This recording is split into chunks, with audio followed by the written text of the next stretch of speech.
Ministry, yeah, doing ministry together for 55 years now. Started in 1970. I don't know how much ministry I was doing in 1970, but by 71, you were doing ministry. Yeah. Well, it's varied. I mean, when we were living in the ministry house, we took all our classes together and we were together every day doing different meetings. Worked at the same restaurant. Yeah. Just did life together. Went on trips at quarter break. We would take off for trips together. He had a car, which I did not have, so Yeah. there was a reason to hang out more, go to the same Bible studies. Yeah. Well, we were pretty good, awfully good friends before we started walking with Christ. So that was just, it was there from the beginning. I don't know, we just enjoyed doing stuff together. And I think I always realized we were super complementary. You know, we were different, but our differences made both of us more effective as a rule. Dan is more, has more leadership instincts than I do. It's not that I'm not a leader, but he's got more visionary ability and stuff like that. And I don't know how I temper you, but I know that's good for stirring me up. I need people poking at me. That's good for me. I find that he urges and is able to help me be more patient. I'm an impatient person. So I need that. And he's always been really strong on personal time with God and able to encourage me there too. We basically talk on the phone together every Monday for an hour or so, kind of catch up on our lives and on what's going on in the church, and and what we're learning, and pray together.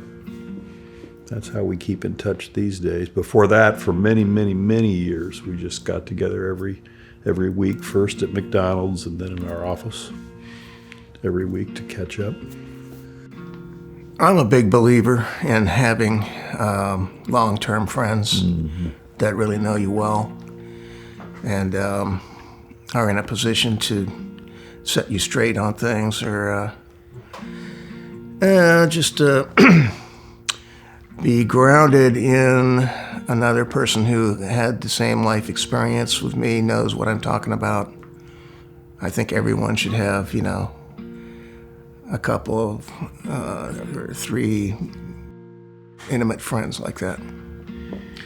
I remember talking with some younger leaders several years ago. I think I'd given a teaching at Summer Institute, and one of the points was that just what Den said, you need long-term friends. And they were talking to me afterwards saying, we're growing and splitting, we can't afford that. And I basically told them, you can't afford not to. It's a stewardship responsibility if you're going to go the whole distance. It's not a luxury, it's a responsibility. Him and I have never been in the same home church, unless you count the original Fish House as a home church. But, you make time for it because it keeps you going. And I think in addition to key challenges that we've received from each other, there's a key encouragement during time. I mean, I can think of several times when I was just wiped out, ready to quit or whatever, and Dan would give me a word of encouragement that would keep me going. Super important, because he's in a position to know what encouragement's needed. Yeah, encouragement from a close friend counts for more than someone who doesn't know you that well.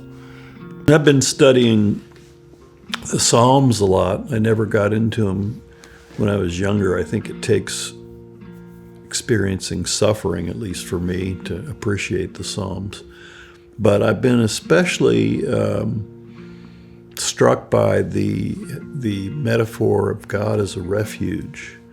It starts at the end of Psalm 2 where he says, "How blessed is he who takes refuge in him." And then the next dozen Psalms seem to be intentionally arranged that way because they kind of unpack what God as our refuge is. And then I realized it's maybe the major theme in the Psalms. So that's been especially helpful for me over the last couple of years when I've been sick, just to ponder that.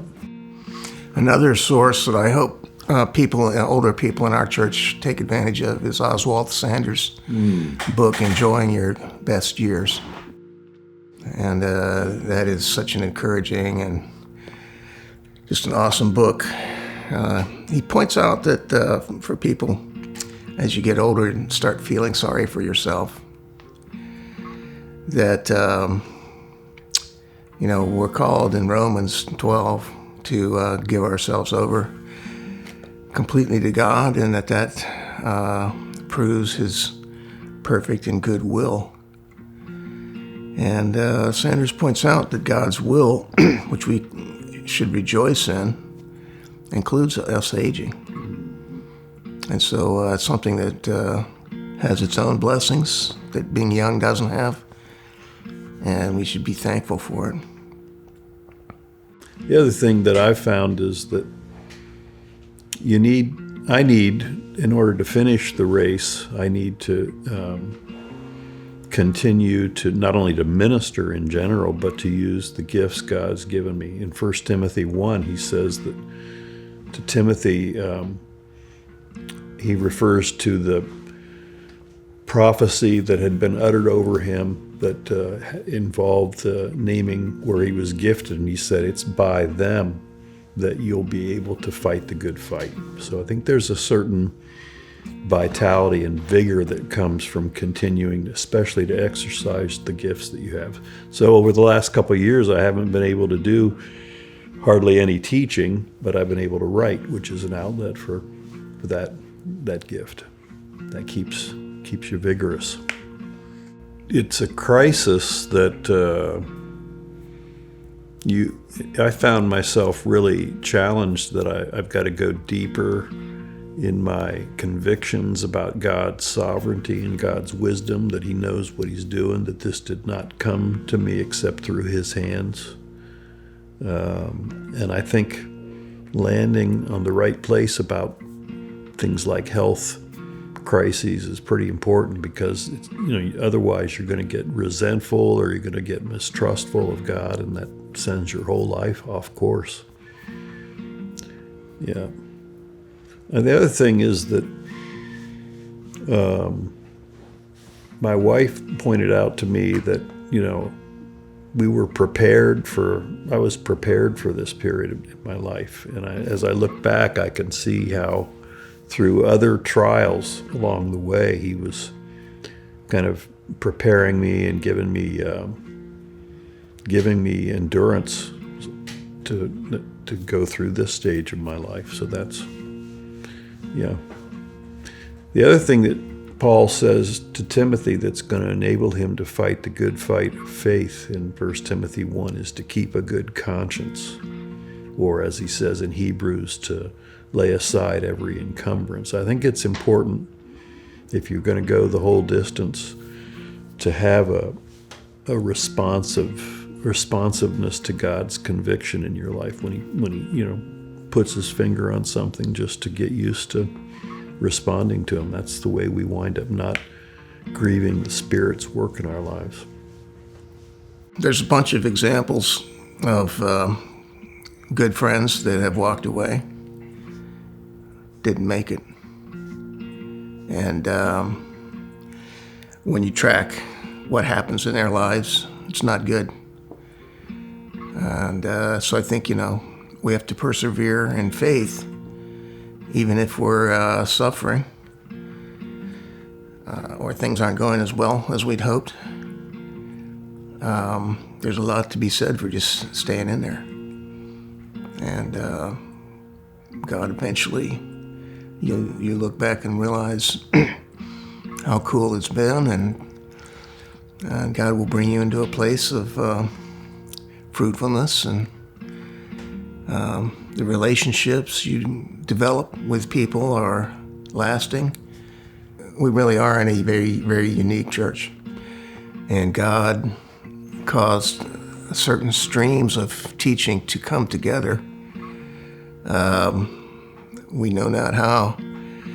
People gave us books and the doctrinal slant, and also our belief and practice of every member ministry, and the eagerness with which people seek to grow and replicate their house churches.